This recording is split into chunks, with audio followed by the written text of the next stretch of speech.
Hello et bonjour chers passionnés du sport, bienvenue sur ma chaîne. Si vous êtes nouveau, n'oubliez pas d'activer la cloche de notification, ceci pour ne manquer aucune de nos vidéos. Aujourd'hui nous parlerons du défi sanitaire que fait face le COCAN et la CAF dans l'organisation du championnat d'Afrique des Nations qui se déroule au Cameroun. Nous parlerons du duel juridique entre la FECAFOOT et le TAS, le tribunal arbitral sportif, du retour de Ahmad Ahmad et bien sûr d'autres choses. Jingle.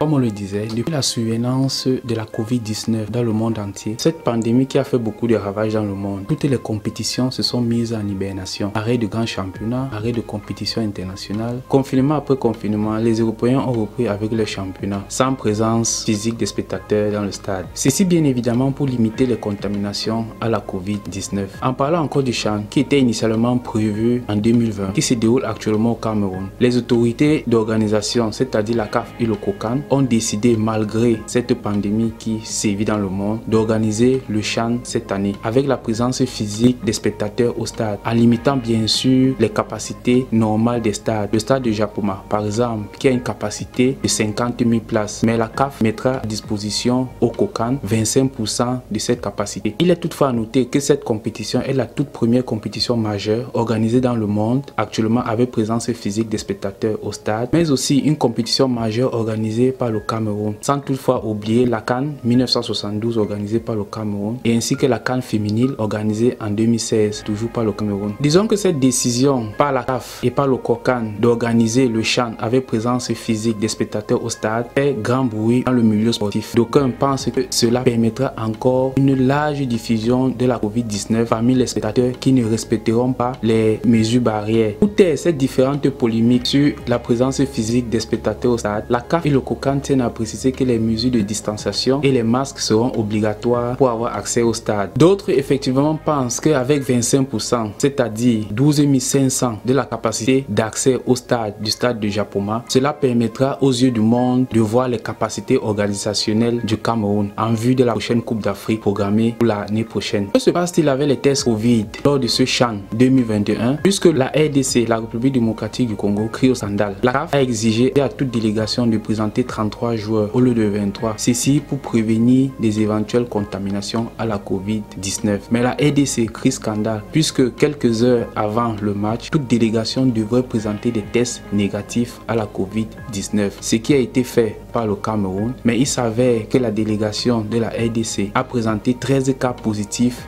à la Covid-19, c'est-à-dire 12 joueurs et un membre du staff technique. La République démocratique du Congo ont bien évidemment demandé une contre-expertise qui a été faite et il en ressort que 3 membres du staff, c'est-à-dire 2 joueurs et un kiné, sont plutôt positifs à la Covid. La RDC crie au scandale que c'était une façon pour le Cameroun de leur mettre un gros nzolo. Après cette contre-expertise, la RDC a été bien évidemment apte à pouvoir disputer la rencontre qui l'opposait au Cameroun. Match qui s'est joué au stade de Japoma. Malgré les mésaventures qui entourent les tests à la Covid-19 avant chaque rencontre, nous pouvons avouer comme ça que le Cameroun a largement mérité sa victoire. Nous avons vu un très bon match, 2 équipes vraiment préparées physiquement et tactiquement, une belle pelouse. Rappelons que le Cameroun a remporté 2-1, un but de Djeng et de Okine. Au niveau organisationnel, que s'est-il passé pour que les billets soient si rares avant la rencontre RDC-Cameroun? Les passionnés de football étaient à la recherche des billets qui étaient largement introuvables puisque la CAF a mis à la disposition de la FECAFOOT ou du COCHAN 25% de la capacité réelle du stade de Japoma, c'est-à-dire 12 500 billets. Mais les billets étaient introuvables. C'est la réclamation qu'a fait plusieurs spectateurs qui voulaient aller supporter ainsi les Lions et toucher aussi du doigt cette belle infrastructure qu'est le stade de Japoma. Vivement, il serait bien pour les organisateurs de la CAN à venir de mieux s'organiser pour que les billets soient trouvables au moment opportun pour permettre ainsi aux spectateurs d'aller supporter leur équipe. Wait ainsi pour en savoir plus de ce qui s'est passé. C'était l'euphorie au stade de Japoma après la victoire des Lions indomptables à prime sur la RDC 2-1.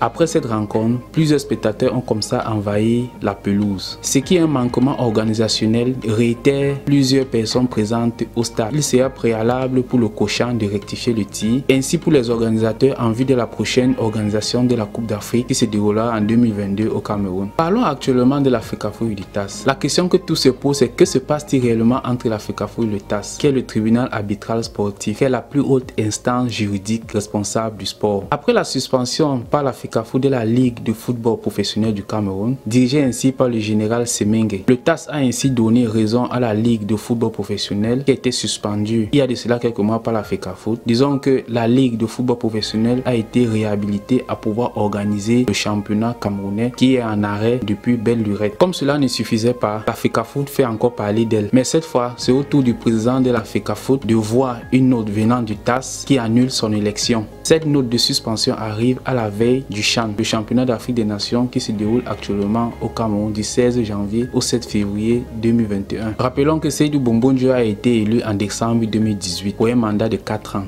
à la tête de la FECAFOOT, qui est la plus haute instance dirigeante du football au Cameroun. Cherchez bien à comprendre pourquoi les clubs de football au Cameroun se sont dirigés pour crier au scandale à la FECAFOOT après l'arrivée de Gianni Infantino, quelques heures avant le déroulement du CHAN. Bien évidemment, s'il arrivait au Cameroun, c'était pour le lancement de cette compétition. Ahmad Ahmad, parlons actuellement d'Ahmad Ahmad. Certains l'appellent l'ex-président de la CAF et d'autres l'appellent le nouveau président de la CAF. Et oui, Ahmad Ahmad est bel et bien de retour à la tête de la CAF, de la Confédération africaine de football, qui avait été suspendue par le TAS, toujours le tribunal arbitral sportif. Rappelons qu'il y a de cela 2 mois, Ahmad Ahmad avait été destitué, suspendu comme président de la CAF par le TAS. Il a noté que la CAF était cependant dirigée par le président intérim Constant Omari, qui a pris les choses en main, qui a bel et bien organisé le CHAN. Par ailleurs, après le retour de Ahmad Ahmad, il a tenu à remercier Constant Omari pour la bonne organisation du CHAN. Rappelons ici que les prochaines élections à la tête de la CAF sont prévues le 12 mars 2021. Et le TAS devrait examiner le dossier de Ahmad Ahmad pour savoir si bel et bien il pourrait être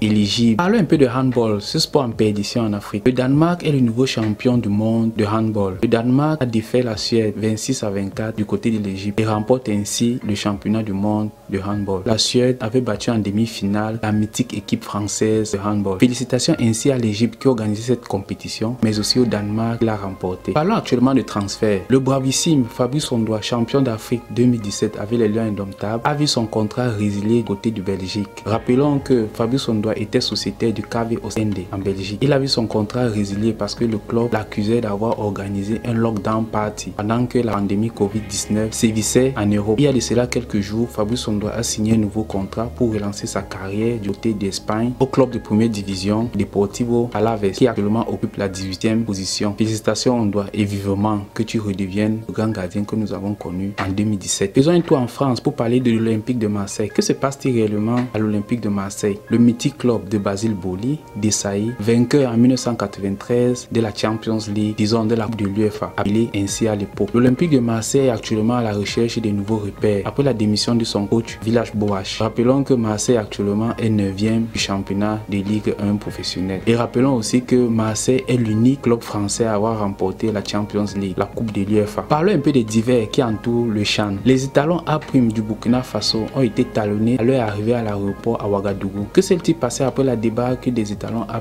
du CHAN 2021? À leur arrivée à l'aéroport à Ouagadougou, le responsable du matériel a exigé à tous les joueurs présents de se déshabiller et de remettre le matériel en leur possession, maillot et sous-vêtements. Vivement, il est temps que les dirigeants du football africain puissent respecter les footballeurs et sportifs qui se donnent âme et conscience pour pouvoir représenter valablement leur pays. Que de telles images qui bondent sur le net ne puissent plus se revoir dans le futur, parce que cela est vraiment souillant pour le football africain. Merci de nous avoir suivis. N'hésitez pas à activer la cloche de notification pour vous abonner à notre page, mais aussi pour ne manquer aucune de nos vidéos. Merci.